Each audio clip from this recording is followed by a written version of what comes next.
Le Dias, son excès de générosité, partage avec nous ce matin sa crise paranoïaque grand public du moment. Il nous explique générique.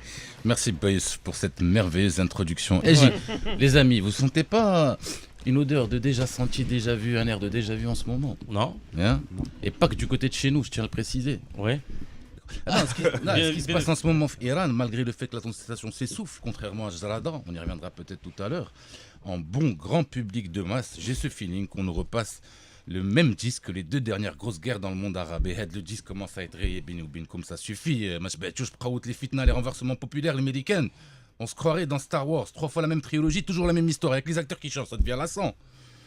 Que l'Empire nous laisse souffler une petite décennie ou deux, une tchouchouia, les belles et grosses bombes qui pleuvent, en veux-tu, en voilà au-dessus de nos têtes d'Arabes avant de remettre le couvert.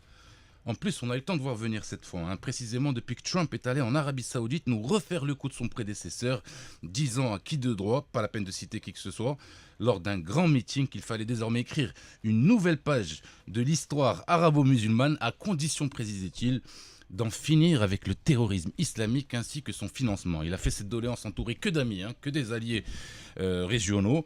Et quand Trump demande quelque chose, c'est kun fatsakun. Depuis, on ne lit que des unes les médias internationaux du genre Daesh, vaincu à Mossoul lors d'un ultime combat contre le terrorisme, l'Irak arrivé au bout de l'État islamique dans l'ensemble du territoire national, communiqué de la présidence, l'armée russe quitte la Syrie après avoir gagné sa guerre contre le haut terrorisme islamique, un peu comme il y a de la haute couture, mais avec des avions de chasse et des camions blindés. Bref, on a compris, Trump nous refait poliment le coup de Barack Obama, un grand classique. D'abord, on fait un discours révolutionnaire dans le monde arabe. Le Caire pour Barack en 2009, Riyad pour Donald en 2017. Ensuite, on défait l'ennemi actuel, Al-Qaïda et Osama Ben Laden du temps de Barack Obama, Daesh et Abu Bakr al-Baghdadi pour Trump. Enfin, troisième règle d'or, l'émergence d'un nouvel ennemi de préférence islamique naturellement. Obama a vu naître Daesh hérité et éliminé par Trump, et qui est en train de devenir le nouvel ennemi du monde libre, succédant à Al-Qaïda et ISIS au palmarès des grands entrepreneurs du terrorisme islamique.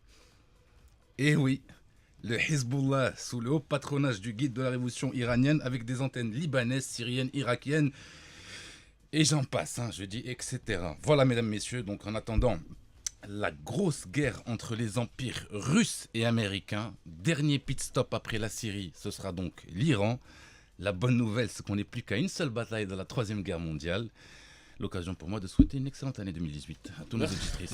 Merci beaucoup, Saïd Lalou. C'est la matinale sur Radio 2M, 7h-9h.